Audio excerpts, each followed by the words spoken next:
नेहमीप्रमाणे श्लोकापासून सुरुवात करूया. रागादि रोगान् सततानुषक्तान् अशेष काय प्रसृतान् शेषान् औत्सुक्यमोहारतिदाय जघान यो पूर्ववैद्याय नमोऽस्तु तस्मै.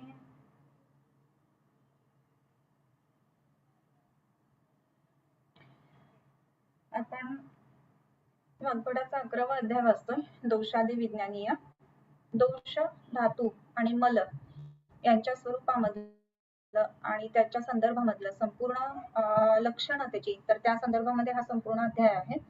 आणि म्हणून आपण फाउंडेशन म्हणू किंवा दोष, धातू, मल विज्ञान किंवा शारीरिक क्रिया खालच्या शब्दांमध्ये, तर त्याचं फाउंडेशन म्हणजे हा महत्वाचा अध्याय आहे. आणि म्हणूनच हे करत असताना, हा अध्याय वाचत असताना संपूर्ण कॉन्सन्ट्रेशननी आणि आपल्याला ज्या ज्या गोष्टी समजून घ्यायच्या आहेत आणि चिकित्सेच्या दृष्टीने समजून घ्यायच्या आहेत त्या पद्धतीने हे पाहायला हवं. सो आपलं काही गोष्टी झालेल्या होत्या बघून, आणि त्याच्यामध्ये आपण प्रत्येक धातूंची कर्म ही गोष्ट बघितलेली होते. धातूंची कर्म बघत असताना त्याच्यामध्ये एकच मिनिट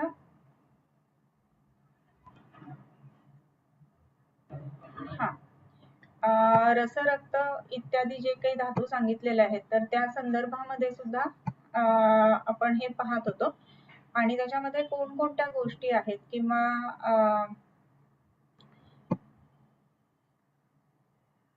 एक मिनिट मी शेअर करून घेते.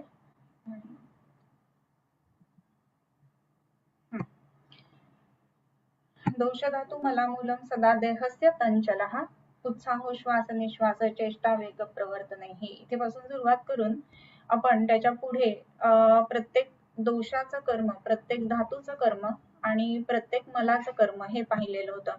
त्याच्यानंतर प्रत्येक गोष्ट वृद्ध झाल्यानंतर काय काय गोष्ट होतील, वृद्ध म्हणजे वाढलेली असेल तर काय काय होईल, इथेपर्यंत पण आलेलं होतं. सो कार्श कार्ष्ण्योष्ट्व कामत्वं कंपानाह शकृद्ग्रहः बलनिद्रेन्द्रियभ्रंश प्रलाप भ्रमदीनता श्वैत्य शैत्य श्लथांगत्वं श्वास कासाति निद्रताः रसोपि श्लेष्मवत् रक्तं विसर्प प्लीह विद्रधिन् कुष्ठ वातास्र पित्तास्र गुल्मोपकुशकामलाः व्यंगाग्निनाश सम्मोह रक्तत्वं नेत्रमूत्रताः. इथपर्यंत आपलं झालेलं होतं ना. कुष्ठ, वातास्र, पित्तास्र, गुल्म, उपकुश, कामला, व्यंग, अग्निनाश, सम्मोह, रक्त, त्वक, नेत्र यांच्या ठिकाणी आपण बघितलेलं होतं की रंग बदलतो, रक्तता दिसते, त्वक, नेत्र, मूत्रता यांच्या ठिकाणी. मग आता मांसाच्या ठिकाणी वृद्धी झाल्यानंतर काय होईल, आता वृद्धी कशी होते ही एक महत्वाची गोष्ट आपण जस्ट एक 5 मिनिटात डिस्कस करूया. तर वृद्धी आपण ज्या ज्या वेळेला म्हणतो ना, तर ही वृद्धी कशी आहे, तर पुढे त्याचे श्लोक आलेलेच आहेत. परंतु आपण एक गोष्ट लक्षात घ्यायला पाहिजे की प्रत्येक गोष्ट जे आहे ना, तर त्याचा पोषकांश जो आहे तो त्या ठिकाणी येतोय. म्हणजे पहिल्यांदा रसाचा पोषकांश समजा, तर रसाचा पोषकांश जो आहे ना, तर तो आल्यानंतर त्याच्यावरती रसधात्वग्नीची प्रक्रिया होते, बरोबर. आणि रसधात्वग्नीची त्याच्यावरती प्रक्रिया झाल्यानंतर त्याचा मुख्य प्रोडक्ट म्हणून काय बाहेर पडतोय, तर रसधातू बाहेर पडतोय. आणि मग त्या रसधातू बरोबर रसधातूचा मल बाहेर पडणार, रसधातूचा उपधातू जो आहे रज आणि स्तन्य हे बाहेर पडणार. तर ह्या पद्धतीनं रसाच्या ठिकाणी ज्या वेळेला आपण रसाच्या पोषकांशावर रसधात्वग्नीचा परिणाम, ही गोष्ट झाल्यानंतर रसधातू तयार होतो. हे क्लिअर आहे.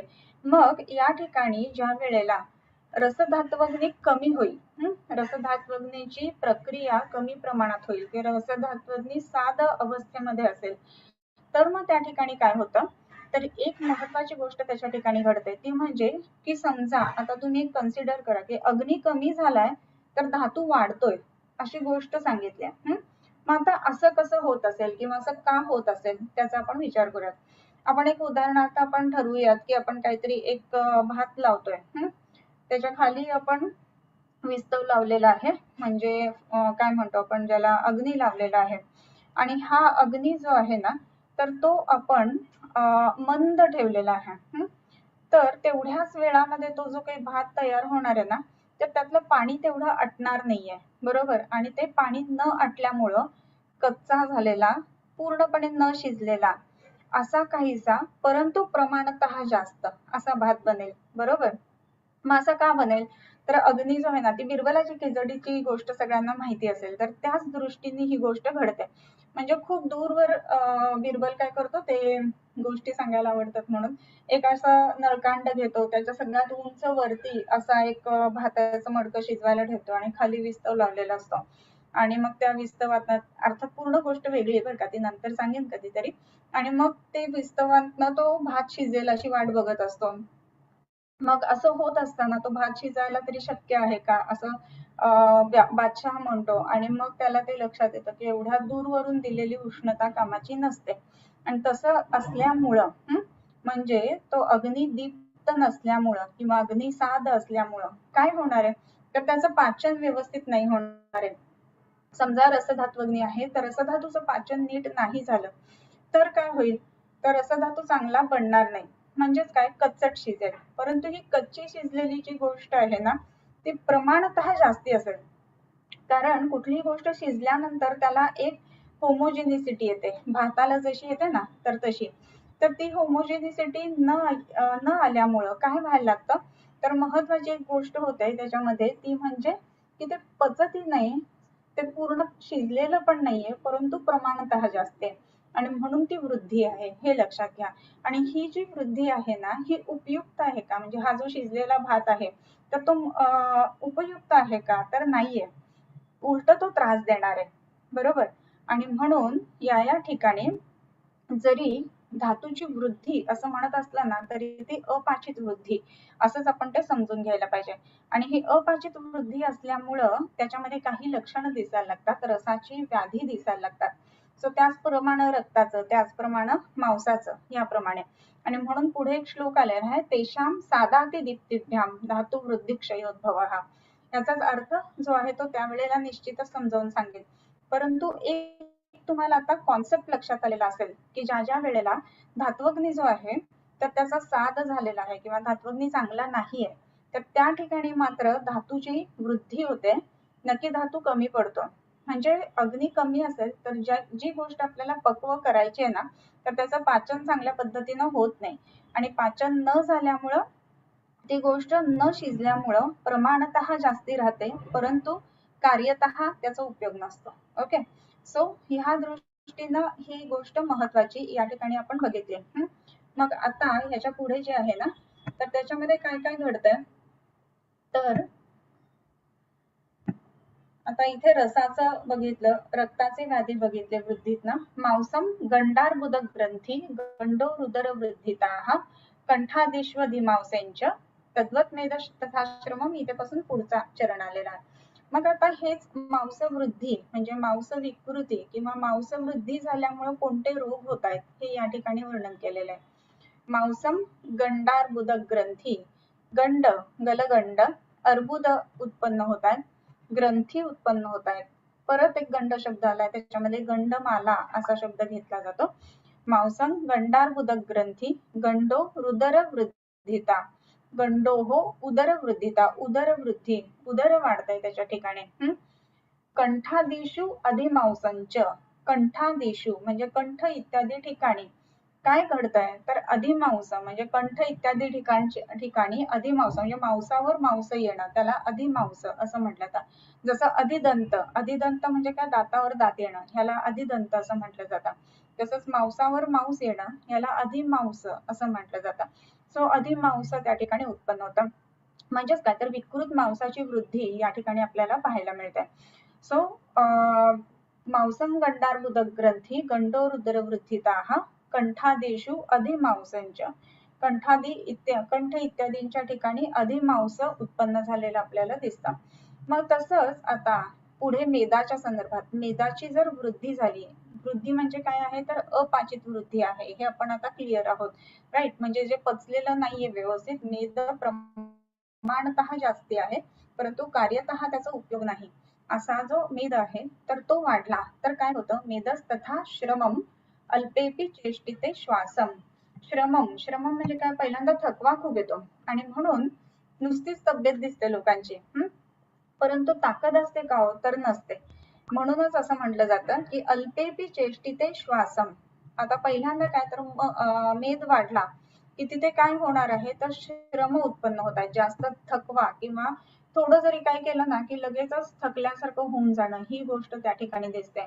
आणि मग त्याच्या पुढे जे आहे ना ते अल्पेपी चेष्टिते श्वासम, श्वास म्हणजे दम लागणं. थोडं जरी काही हालचाल केली, काही केलं की लगेच दम लागायला सुरुवात होते. आणि मग या ठिकाणी दम लागल्यामुळे काय व्हायला लागतं तर आपल्याला अनइझी होणं, त्याच्यानंतर कसं तरी वाटायला लागणं वगैरे, ह्या सगळ्या गोष्टी त्याच्यामध्ये दिसायला लागतात. आणि म्हणून अल्पेपी चेष्टिते श्वासम. श्वास म्हटल्यानंतर बऱ्याच वेळेला आपण लंग्स किंवा हृदय ह्याच्या दृष्टीने विचार करत असतो, परंतु श्वासाचा विचार जो आहे ना तो मेदाच्या दृष्टीने पण करायला पाहिजे. आता आपण बघतो की बरेच पेशंट्स दम लागतात वगैरे ह्या दृष्टीने आपण ट्रीट करत असतो. नो डाऊट आपण त्यामध्ये ऑक्सिजन लेवल वगैरे ह्या सगळ्या गोष्टी चेक करत असतो. आणि त्याच्यामध्ये काही पेशंटना जर का वजन जास्ती असेल, ओबेसिटी आहे, प्रमेह आहे, तर जास्ती दम लागतो हे दिसतो. त्याचं एक कारण इथे परत येतं, कारण की श्रम खूप आहेत त्यांच्या शरीरामध्ये. छोट्या छोट्या गोष्टींना सुद्धा शरीर जे आहे ना ते पटकन तयार होत नाही आणि म्हणून श्रम ही गोष्ट त्याच्यामध्ये दिसायला लागते. अजून एक महत्वाची गोष्ट त्याच्या ठिकाणी अशी की थोडं जरी आपण काही केलं तरी सुद्धा तिथे दम लागायला लागतो. आणि म्हणून विशेष करून जे मेदस्वी असणारे, वजन जास्ती असणारे अशी जी लोक असतात ना तर त्यांना हे आपल्याला दिसतं की दम पटकन लागतोय. इव्हन गिर्यारोहण करताना कुठला साधा सिंहगड सुद्धा आपला चढून जाताना सुद्धा ना तर ते थकतात, जास्ती लवकर दमतात असं होतं. आणि पुढचं लक्षण काय तर स्फिक्स तनोदरलंबनम. स्फिक म्हणजे नितंबाचा भाग, त्याच्यानंतर स्तन, त्याच्यानंतर उदर यांच्या ठिकाणी लंबन दिसतं. आता हे जे विशिष्ट अवयव आहेत ना तर ते आपण विशेष करून बघतो ना तर त्या ठिकाणी मांसाचं अधिक्य असणारे हे अवयव आहेत. आणि म्हणून तिथे वृद्धी पहिल्यांदा दिसते आणि मांस जे आहे ना तर तिथे जाऊन ते साठायला लागतं. आणि तिथे जाऊन ते साठत असल्यामुळं, तिथे जाऊन ती वृद्धी दिसत असल्यामुळं काय घडतं, त्या सगळ्यात महत्वाची गोष्ट अशी आहे की त्याच्या ठिकाणी लंबन म्हणजे काय तर लंबमान, लोंबल्यासारखं दिसायला लागतं. त्याच्यानंतर अल्पेपिश चेष्टिते श्वासम स्फिक्स तनोदरलंबनम. त्याच्यानंतर अस्थींच्या संदर्भामध्ये वर्णन करतात. अस्थि अध्यस्थी अधिदंतांश. अस्थि अध्यस्थी अधिदंतांश. अस्थीच्या ठिकाणी जर का आपल्याला वृद्धी दिसली तर काय होतं, अध्यस्थी उत्पन्न होतात आणि अधिदंत उत्पन्न होतात. आता दंत हा एक अस्थीचाच भाग समजला जातो, रुचक अस्थी असं त्याला म्हटलं जातं आयुर्वेदाप्रमाणे. तर हे अध्यस्थी किंवा अधिदंत हे कशामुळे होतात तर अपाचित शरीरामध्ये अस्थिधातू शिल्लक राहिल्यामुळे किंवा अपाचित अस्थिधातू राहिल्यामुळं या गोष्टी होतात. मग हाडावरती हाड येणं किंवा आजकाल आपण ज्याला ऑस्टिओफायटिक फॉर्मेशन म्हणून ते सुद्धा कदाचित ह्या अध्यस्थीमध्ये येऊ शकतं. त्याच्यानंतर अधिदंत म्हणजे एक दात असतो आणि त्याच्या आतमध्ये दुसरा दात येतो. तर असं का घडतं तर ते प्रमाणाने वाढतंय, पण तो आतला दात उपयुक्त असतो का तर नसतो. तसंच जे ऑस्टिओफायटिक फॉर्मेशन असतं ते उपयुक्त असतं का तर नसतं, उलट त्याचा त्रासच असतो. सो वृद्धी ही गोष्ट लक्षात घ्यायला पाहिजे. आणि मग स्पाईनचे वेगवेगळे जे पेशंट्स असतात ना तर त्याच्यामध्ये आपल्याला ट्रीटमेंट देत असताना अस्थिमज्जा पाचक आपण वापरतो. खूप वेळेला तुम्ही बघितलं असेल की कंबर दुखते किंवा मान दुखते किंवा लंबर स्पॉन्डिलोसिसचा पेशंट आहे किंवा सर्वायकल स्पॉन्डिलोसिसचा पेशंट आहे, तर त्यांच्यामध्ये आपण विशेष करून अस्थिमज्जाभाजक वापरतो. अस्थिमज्जाभाजक का तर अस्थीचा धातवग्नी सुधारेल आणि अस्थीचं वर्धन जे झालेलं आहे ना तर ते कमी करेल. आणि कमी केल्यामुळं अस्थी स्ट्रॉंग होईल कार्यतः. प्रमाणतः तो कमी होईल मात्र, हे लक्षात घ्यायला पाहिजे. याचं कारण काय, प्रमाणतः कमी म्हणजे उपचित असणं या अर्थाने. नुसतंच वाढलंय, सूज आहे, खूप जाड माणसं आहेत हा म्हणजे तिची तब्येत चांगली असते का त्या माणसांची, नाही. मग जो काटक आहे, जो बांधेसूद आहे त्याची तब्येत चांगली असते. आणि म्हणून आयाम आणि विस्तार दोन्ही 120 अंगुल असणं ही गोष्ट महत्वाची आहे. मग ते का महत्वाचं तर आयाम विस्ताराच्या दृष्टीने त्यांनी एक विशिष्ट बांधा सांगितला, ते असलं की उपचितत्व आहे, ते नाहीये तर उपचित नाही. आणि म्हणून विशेषत्वाने उपचित असणं आणि अनुपचित वृद्धी ही गोष्ट जी आहे ना ती या वृद्धीमध्ये येते. आणि म्हणून आपण बघतो की अध्यस्थी अधिदंतांश. त्याच्यानंतर मज्जेच्या संदर्भामध्ये असं सांगितलं की मज्जा नेत्रांग गौरवम पर्वसु स्थूल मूलानी कुर्यात कृच्छ्राण्य ऋषीच्या. आता मज्जा जर का वाढली अपाचित अर्थातच. मज्जा जर अपाचित पद्धतीनं वाढली तर त्या ठिकाणी काय होणार आहे, तर नेत्रांग गौरवम, नेत्र आणि अंग गौरव असं म्हटलेलं आहे. नेत्र म्हणजे काय, डोळ्यांच्या ठिकाणी जडपणा येणं. डोळा हा मज्जेचा अवयव सांगितला आहे आणि मग त्याच्या ठिकाणी विकृत पद्धतीचा मज्जा जर का साठायला लागली तर त्या ठिकाणी जडपणा येतो, संपूर्ण अंगाला जडपणा. नेत्र अंग गौरवम. त्याच्यानंतर पर्वसु स्थूल मूलानी, पर्वांच्या ठिकाणी, पर्व म्हणजे पर्वसंधी, बोटाचे जे सांधे आहेत त्यांच्या ठिकाणी, आणि स्थूल मूल संधी जे आहेत त्यांच्या ठिकाणी, म्हणजे मोठ्या सांध्यांच्या ठिकाणी, म्हणजे जे मोठे जॉईंट्स आहेत, म्हणजे गुडघे आहेत किंवा नितंबाचा जॉईंट आहे, तर यांच्या ठिकाणी काय घडतं, कुर्या कृच्छ्र आणि अरुषिच, अरुषिका उत्पन्न होतात, ज्या कृच्छ्र साध्य आहेत किंवा ज्या अवघड आहेत बऱ्या करायला, अशा पद्धतीच्या अरुषिका उत्पन्न होतात. आता अरुषिका म्हणजे काय, तर एक तर आपण जॉईंट पेन या अर्थाने घेऊ शकतो, आणि दुसरी एक गोष्ट ना, अरुषिका याचा अर्थ जे स्काल्प वरती खवडे ज्याला म्हटलं जातं ना, त्याला सुद्धा अरुषिका असं म्हणतात, आणि ते सुद्धा मज्जादोष्टीमुळे होतात. आता स्काल्प मध्ये स्किनचे इन्फेक्शन जसे दिसतात तसेच इतर जॉईंट्स पाशी सुद्धा हे दिसतात, म्हणजे ह्या जॉईंट्सच्या पाशी सुद्धा अरुषिका उत्पन्न होतात. मग ह्याचा अर्थ जो आहे ना, तो किंचित वातरक्ताकडे जाणारा आहे का, ह्याचा एक विचार करायला पाहिजे.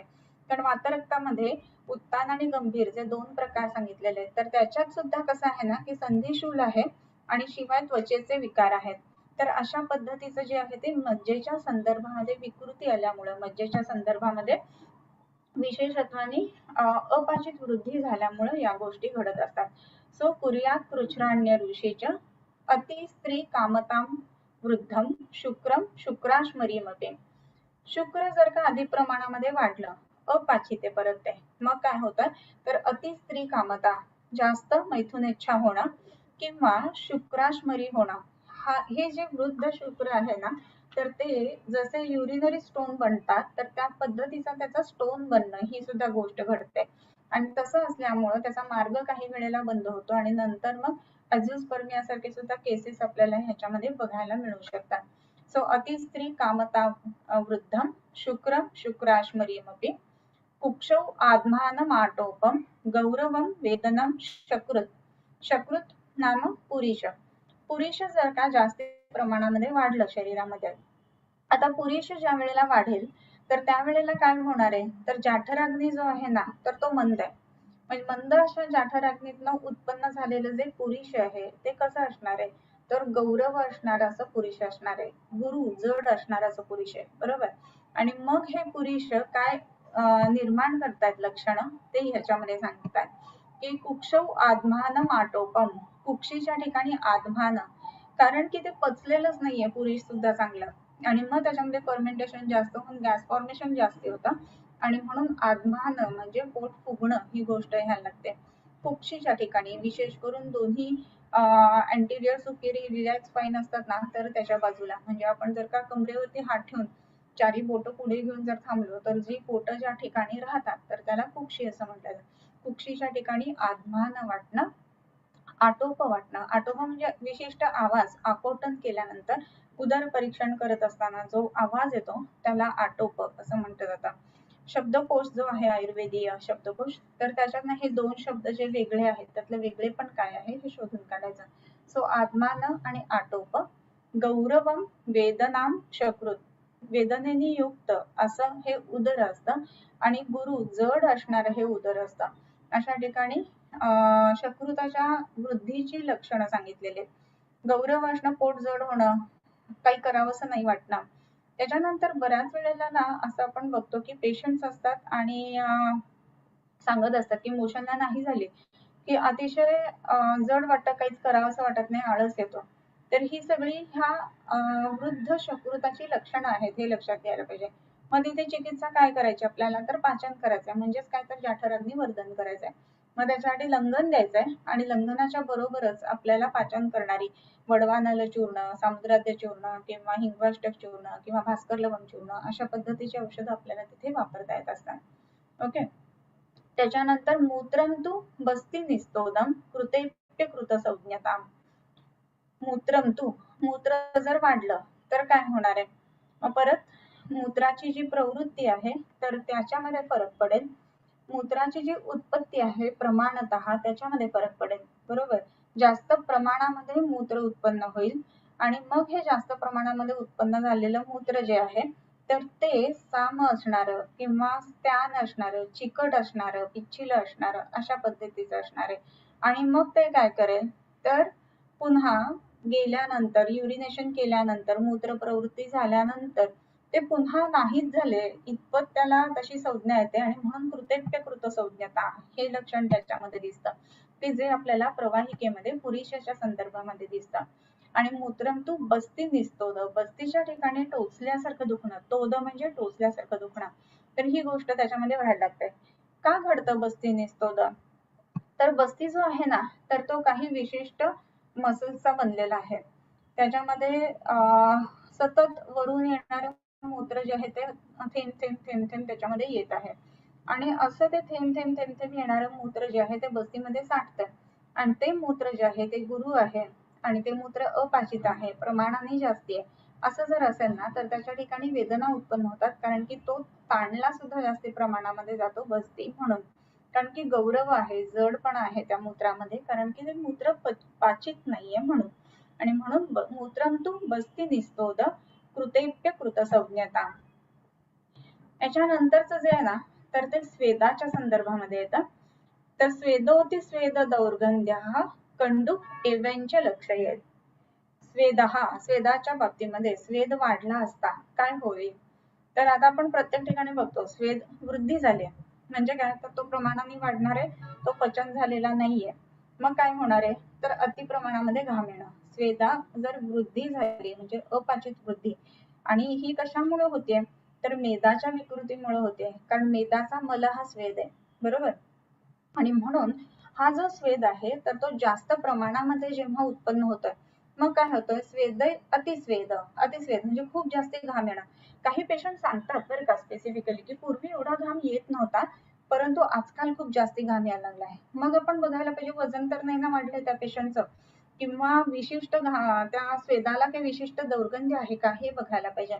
त्याच्यानंतर सिडेंटरी लाईफस्टाईल आहे का हे बघायला पाहिजे किंवा इतर जे स्वेदवह दृष्टीची जी लक्षणं कारणं आहेत तर ती बघायला पाहिजे.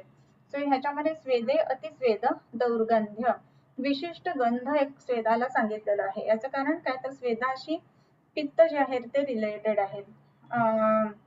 स्वेदांबुवाहिनी स्रोतांशी समानाधिष्ठित असं म्हटलंय. समान काय आहे तर तो आपल्या जाठराग्नीला मापन करणारा असा वायू आहे, बरोबर. आणि मग जाठराग्नीचा संबंध अर्थात पित्ताशी, कारण त्यक्तद्रवत्वं पाकादी कर्मणा नलशब्दितम म्हटलंय म्हणून. आणि म्हणून पित्ताचा संबंध हा स्वेदाशी येतो आणि म्हणून विकृत जे पित्त आहे तर ते पित्त जे आहे ते ह्या स्वेदातनं बाहेर पडायला लागतं आणि मग दुर्गंध्य हे लक्षण यायला लागतं. आपण पित्त प्रकृतीच्या माणसाचं जरी वर्णन बघितलं असलं ना तरी त्याच्या स्वेदाला विशिष्ट वास येतो असं म्हटलेलं आहे, गंध येतो. पण हा पित्ताच्या गंधापेक्षा सुद्धा जास्त खराब गंध असा जर असेल ना तर तो अपाचित असल्यामुळं दुर्गंधी असल्यामुळं तो गंध येत असतो. आता जर का आपण हे बघितलं पुरुषाच्या बाबतीमध्ये ते स्थूल आहे म्हणून पटकन लक्षात येईल म्हणून सांगते. काही वेळेला पोट बिघडलेलं आहे, प्रमाणतः मलाची वृद्धी झालेली आहे म्हणजेच काय तर मलाचा जो वृद्धी किंवा पाचन न होता मलाचा अंश वाढलेला आहे. अशा वेळेला सुद्धा मलाला दुर्गंधी येते का नाही तर येते, आणि कुठलीही गोष्ट योग्य पद्धतीनं पक्व झालेली नसेल तर त्याला दुर्गंधी आहे. सो तसं स्वेदाला सुद्धा एक विशिष्ट दुर्गंधी येते म्हणून स्वेदो अतिस्वेद दौर्गंध्य. आणि अजून एक महत्वाचं लक्षण पुढे सांगितलंय कंडू एवंच लक्षयेत. आणि मग कंडू उत्पन्न होतो. मग कंडू का उत्पन्न होतो इथे तर स्वेद अतिप्रमाणामध्ये होतोय, स्वेदाने बाहेर बऱ्याच गोष्टी टाकल्या जातात.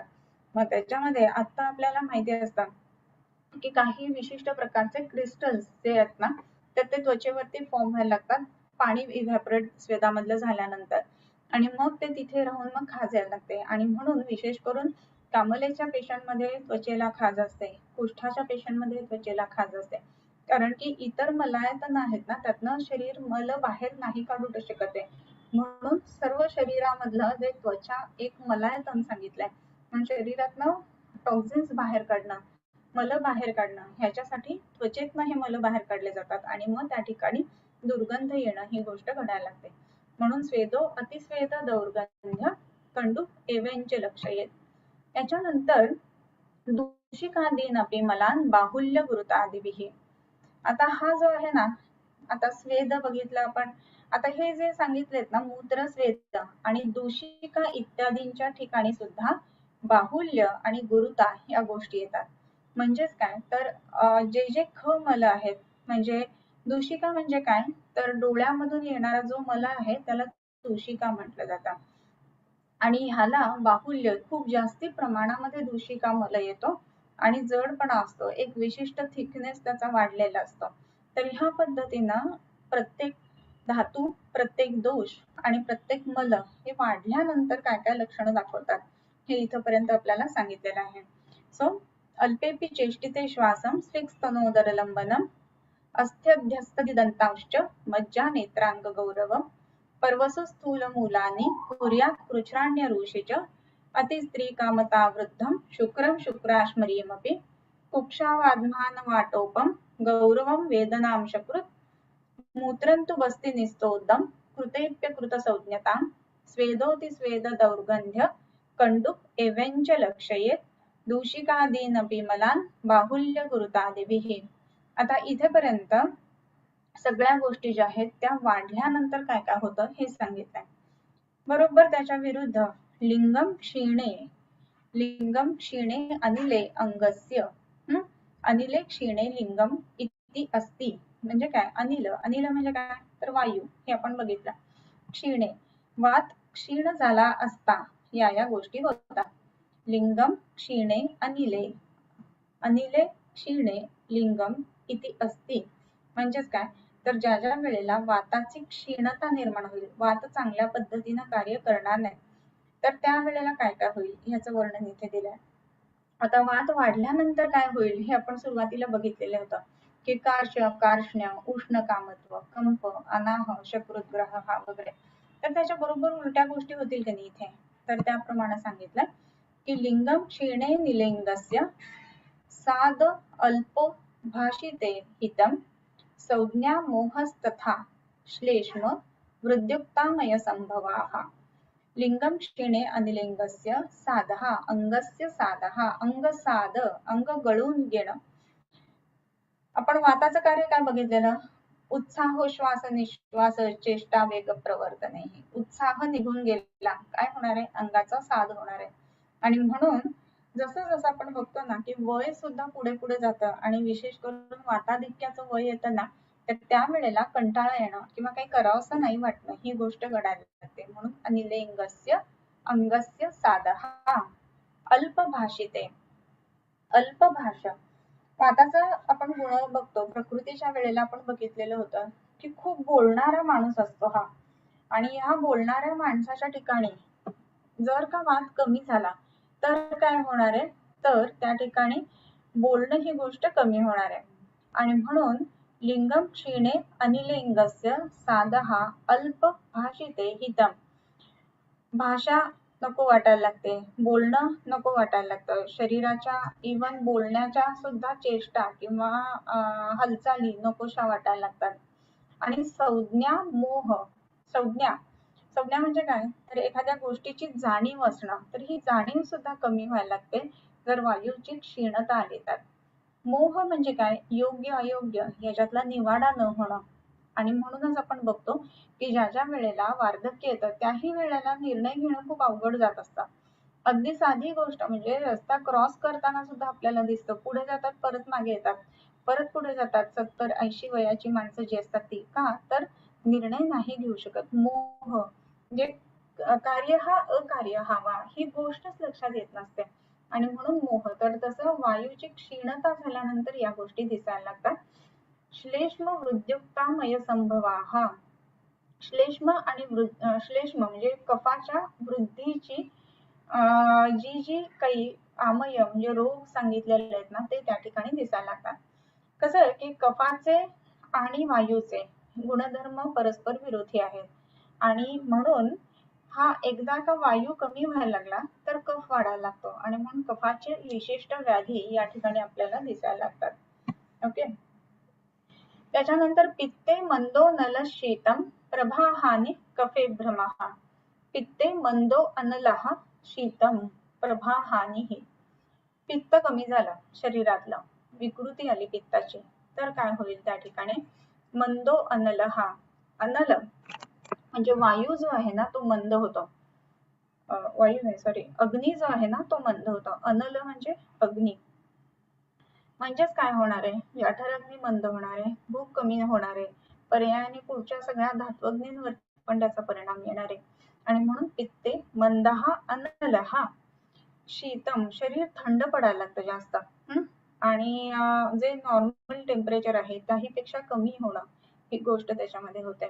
अंग गार पडतं. विशेष करून आपण जेव्हा बघतो ना की परीक्षेला जायचंय, आपला टर्न जवळ आला आहे, तर हात वगैरे एकदम थंड पडायला लागतात. कारण काय तर जो मेधाग्नी जो आहे ना तो क्षीण पडायला लागलेला असतो म्हणून होतं. अपार्ट फ्रॉम जो की पित्ते मंदो अनलहा शीतम, पित्ताचा गुण जो आहे तो उष्ण आहे आणि तो उष्णता शरीरातली तो कमी करतोय आणि म्हणूनच शैत्य शरीरामध्ये दिसायला लागतं. प्रभा हानी, प्रभा म्हणजे काय तर प्रभा याचा अर्थ असा आहे की प्रकाश, भाती इति प्रभा, हे आपण बघितलेलं होतं. सो प्रभा हानी म्हणजे जे तेज जे असतं एखाद्या व्यक्तीचं तर ते कमी व्हायला लागतं. त्याच्यानंतर कफे भ्रमहा, कफ कमी झाला तर काय होईल? भ्रम उत्पन्न होतो. भ्रम म्हणजे चक्कर येणं. शरीरातला जो प्राकृत कफ आहे ना त्याला प्राकृतस्तु बलम श्लेष्मा असं म्हटलेलं आहे. बलवान आहे श्लेष्मा जो आहे तो, आणि बल कमी पडल्यामुळं विकृती येते, भ्रम चक्कर येणं ह्या गोष्टी व्हायला लागतात. आता श्लेष्माशयानां शून्यत्वम, श्लेष्माशयानां शून्यत्वम रुद्रवः श्लथसंधिता असं म्हटलेलं आहे. श्लेष्माशयानां म्हणजे काय? श्लेष्मा म्हणजे कफाचे जे जे आशय आहेत ना तर त्याच्या ठिकाणी शून्यत्व येणं.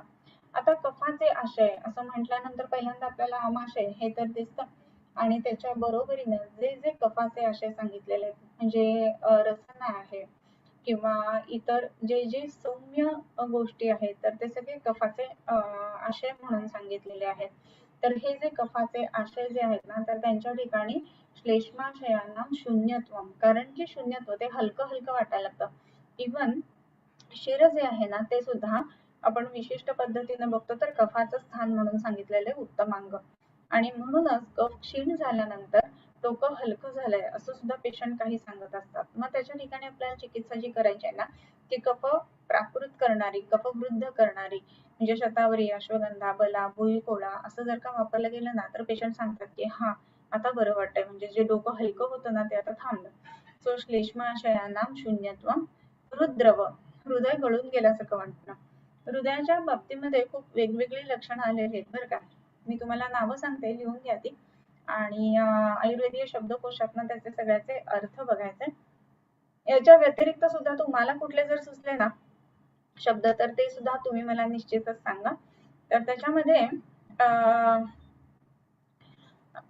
पहिलं म्हणजे हृदतोद असा एक शब्द येतो, टोचल्यासारखी वेदना असणं. त्याच्यानंतर हृदभेद असा शब्द येतो, म्हणजे हृदय अगदी फुटतंय अशी वेदना असणं. त्याच्यानंतर हृदरव म्हणजे काय तर विशिष्ट हृदयाच्या ठिकाणी आवाज येणं. हृदद्रव म्हणजे हृदय गळून गेल्यासारखं वाटणं. त्याच्यानंतर हृदशूल असा एक शब्द वापरला जातो. हृदशूल म्हणजे कुठल्याही प्रकारची वेदना असणं. तर या वेगवेगळ्या ज्या वेदना आहेत ना तर त्यांचं वर्णन जे आहे तर ते फार उत्तम पद्धतीनं आपल्या या ह्याच्यामध्ये जो आयुर्वेदीय शब्दकोश आलेला आहे ना त्याच्यामध्ये केलेला आहे.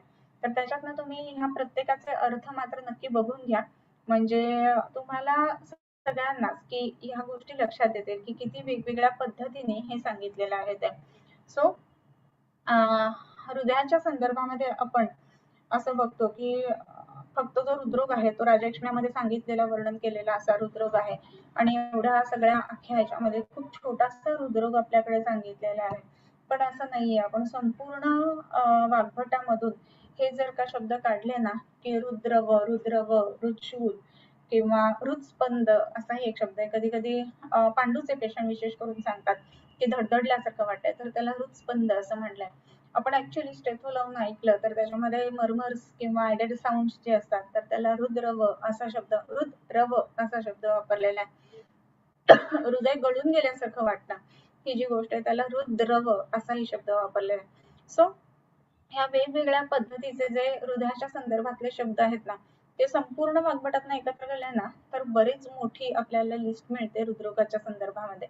सो त्या पद्धतीनं हे हृदरोग किंवा हृदरोग जो आहे आयुर्वेदातला तर तो खूप मोठा सांगितलेला आहे, एवढं फक्त लक्षात घ्यायला हवं. ओके. सो रसे रौक्षम सॉरी श्लेष्माशयानां शून्यत्वम हृद्रवः आणि श्लथसंधिता असा एक शब्द आलेला आहे. श्लथसंधिता, श्लथ म्हणजे शैथिल्य,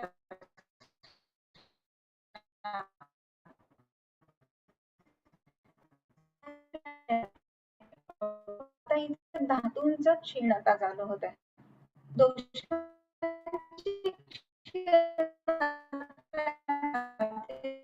समजून घ्यायला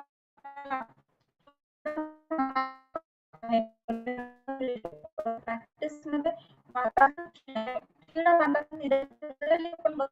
नाही केलं मग ही लक्षणं उत्पन्न झालेली आहेत. तर हे आपण सर्वसाधारणतः प्रॅक्टिस मध्ये बघत असतो. आणि एक छान पुस्तक आहे क्षीण दोष चिकित्सा नावाचं, तर ते तुम्ही ह्या दृष्टीने एकदा वाचून घ्या निश्चितच, तर त्याचा आपल्याला प्रॅक्टिस मध्ये सुद्धा चांगला परिणाम दिसतो. ओके. त्याच्यानंतर आता इथे आलेलं आहे की दोष झाले. आता धातूंचं जे आहे तर त्याच्यामध्ये क्षीणता, धातू एखादा क्षीण झाला आहे तर त्याची लक्षणं काय येतील हे सांगितलंय. आता धातू क्षीण का होईल? मगाशी आपण बघितलेलं होतं की धातू वृद्ध किंवा धातू वाढतोय, तर वाढतोय म्हणजे कसं आहे तर त्याची अपाचित वृद्धी आहे. याचं कारण काय तर त्याचा धात्वग्नी जो आहे त्याचा साध झालेला आहे, धात्वग्नी कमी पडतोय म्हणून.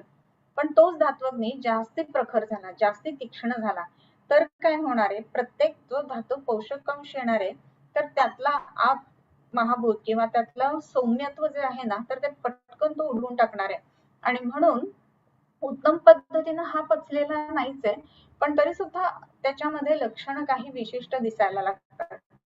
तुम्ही एक सगळेजण कधी आता लॉकडाऊन परत चालू आहे तर निश्चितच प्रत्येकाने किचन मध्ये थोडंफार काम केलंच.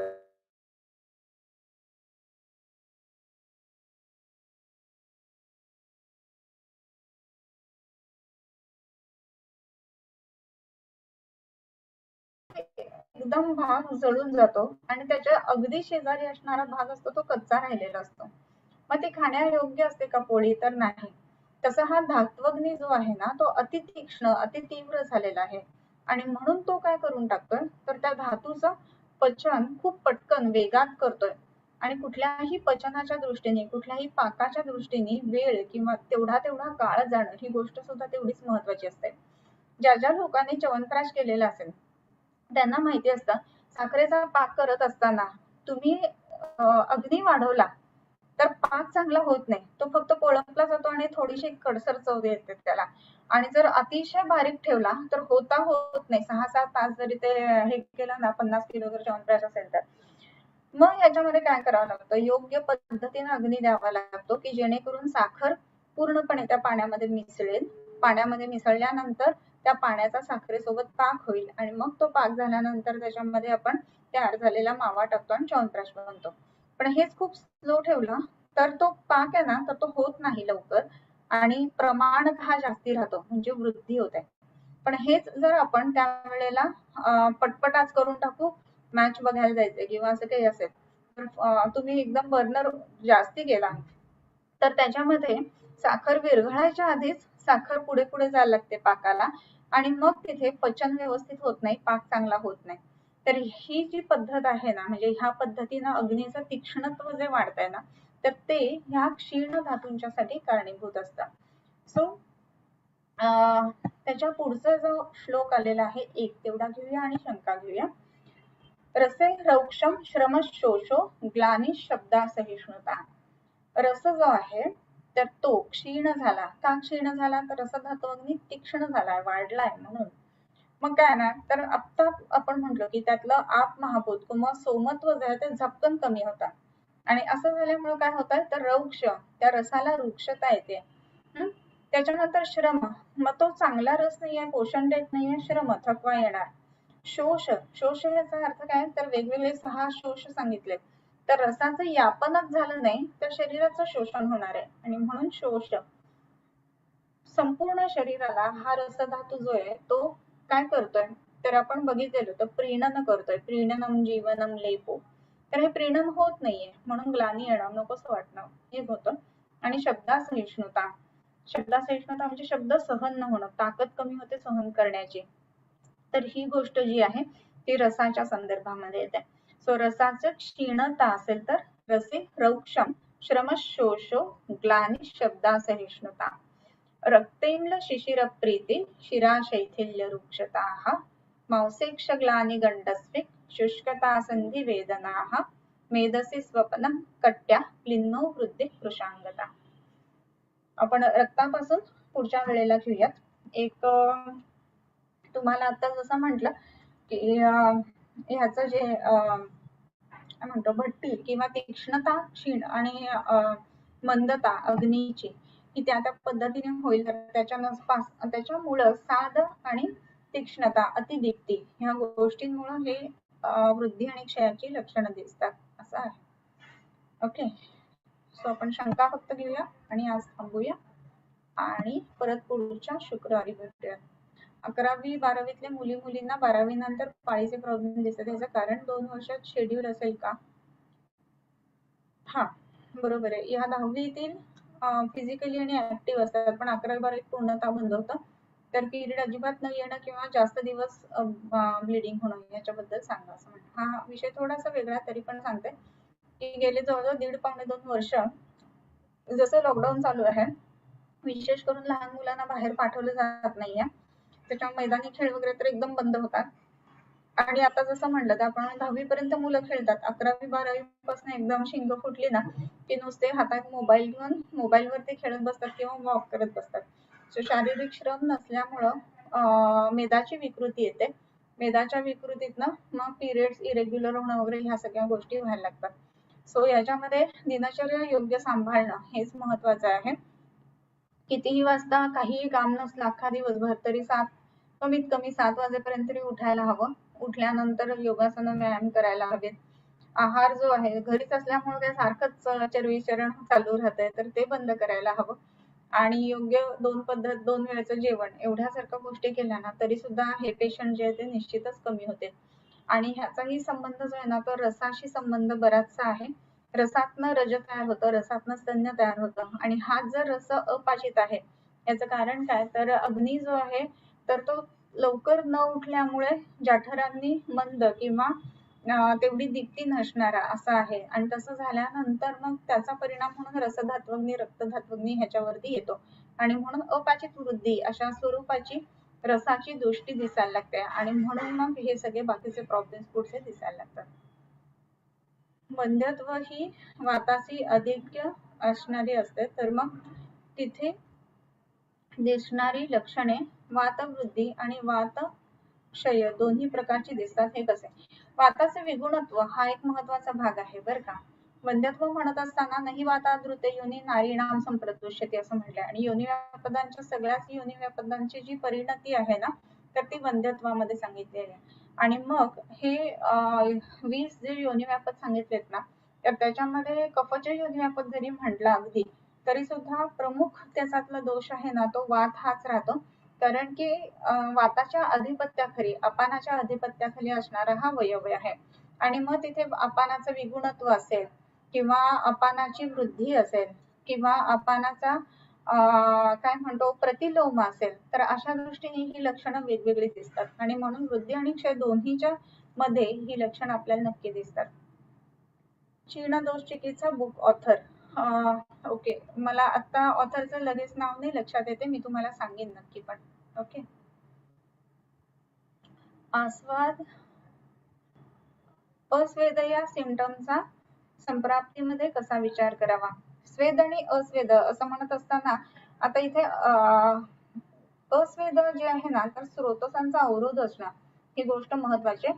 मगाशी म्हटल्याप्रमाणे स्वेदांबू वाहिनी स्रोतांशी समानाधिष्ठितः असं म्हटलेलं आहे. आणि असं असल्यामुळे महत्वाची गोष्ट कशी आहे ना, स्वेदांबू व स्रोतस आणि समान या दोघांची एकमेकांचा संबंध आहे. ज्वराच्या संप्राप्तीमध्ये समान जो आहे ना तो विकृत आहे आणि म्हणून आपल्याला दिसतं की तिथे स्वेद व स्रोतसाचा अवरोध दिसतो पूर्णपणे. आणि जसं जसं फीवर कमी यायला लागतो किंवा रदर जसं जसं आपल्याला असं दिसतं की पेशंट्स जे आहेत तर त्यांचा संप्राप्ती भंग व्हायला लागतो, तसा घाम यायला लागतो आणि ताप उतरायला लागतो. तर ही गोष्ट ह्याच्यामध्ये लक्षात घ्यायला पाहिजे. आणि युट्यूबवर 2च प्रश्न आहेत, तेवढे घेऊया. मासिक प्रवृत्तीच्या वेळेस ओटीपोट दुखल्याने आणि पहिले 2-3 दिवस अति रजस्राव होतो. नेहमी शूल कमी होण्यासाठी मेप्टाल्सपास घ्यावी लागते आणि त्यावेळेला काय करावं? 40 वर्षाची फिमेल आहे. मासिक रजप्रवृत्तीच्या वेळेला ओटीपोटात खूप दुखत आहे आणि 2-3 दिवस रजप्रवृत्ती खूप जास्ती होत आहे. याचा अर्थ पित्तज रजदृष्टीसारखी ही लक्षणं आहेत. 40 हे वय जे आहे ना ते पित्तवाताचं असं वय आहे आणि म्हणून प्रमाणतः वृद्धी रजाची दिसणं ही गोष्ट त्याच्यामध्ये व्हायला लागते. इथे वापरत असताना वातपित्त ज्वराचा फांट ही गोष्ट पण वापरू शकतो. त्याच्या बरोबरीनं ग्रंथिरजाची चिकित्सा म्हणजे ग्रंथिरजाचं जे औषध आहे ते 3 वेळेला, त्याच्यानंतर रक्तपित्त कुलकंडन मौक्तिक कामदुदा आणि पथ्य जे आहे त्याच्यामध्ये पित्त विकृती दूर करणारं असं पथ्य घ्यायला हवं, तर मग ह्या गोष्टी कमी होतील. गायनेकोमॅस्टिया बद्दल काय काय औषधं द्यावी? आता गायनेकोमॅस्टिया असं म्हणत असताना त्याचा जो विचार करायला पाहिजे ना त्याच्यामध्ये विशेषत्वाने दूषी विषाचा विचार विशेष करून करावा लागतो. बऱ्याच वेळेला काही केमिकल कंपन्यांमध्ये किंवा कुठल्या मेडिसिनच्या कंपन्यांमध्ये वगैरे जर हे लोक कामाला असतील तर त्याचं डस्टिंग बऱ्यापैकी जास्त प्रमाणामध्ये झाल्यामुळं आणि ते गोष्टी इनहेल झाल्यामुळे सुद्धा हे गायनेकोमॅस्टिया प्रकार दिसतात. त्याच्यानंतर आणखीन एक महत्वाची गोष्ट त्याच्यामध्ये आपल्याला अशी दिसते की पावडर्ड मिल्क जे असतं ना ते जे दिलं जातं तर त्याच्याशी संबंधित सुद्धा हे बऱ्याच वेळेला गायनेकोमॅस्टिया दिसतात.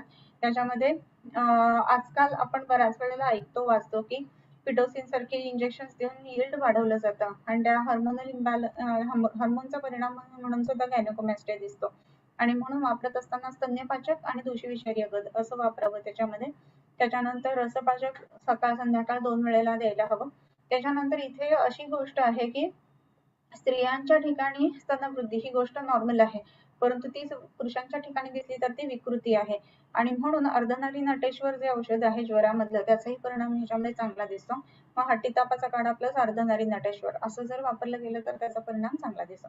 तर या पद्धतीने आपण इथे औषधं वापरू शकतो. ओके, सो मला असं वाटतं आज आपण थांबूया तिथे, शुक्रवारी पुन्हा भेटूया. कसं आहे किंबहुना तुमचे केले धर्म कीर्तन हे सिद्धी गेले, तेथ माझे जुरले पायिकपण. आता विश्वात्मके देवी येणे वाग्यज्ञे तोषावे, तोषोनी मज द्यावे पसाय दानहे. जे फळांची व्यंकटी सांडो, तया सत्कर्मी रती वाढो. भूता परस्परे पडो मैत्र जीवांचे, दुरितांचे तिमिर जावो. विश्वस्वधर्म सूर्ये पाहो, जो जे वांछील तो ते लाहो. प्राणिजात वर्षत सकळ मंगळी, ईश्वर निष्ठांची मांदियाळी. अनवरत भूमंडळी भेटतो भूता, चला कल्पतरूंचे आरव. चेतना चिंतामणींचे गाव, बोलते जे अर्णव पियुषांचे. चंद्रमे जे अलांछन, मार्तंड जे तापहीन. ते सर्वाही सदा सज्जन सोय रे होतो. किंबहुना सर्वसुखी पूर्ण होनी तिही लोकी.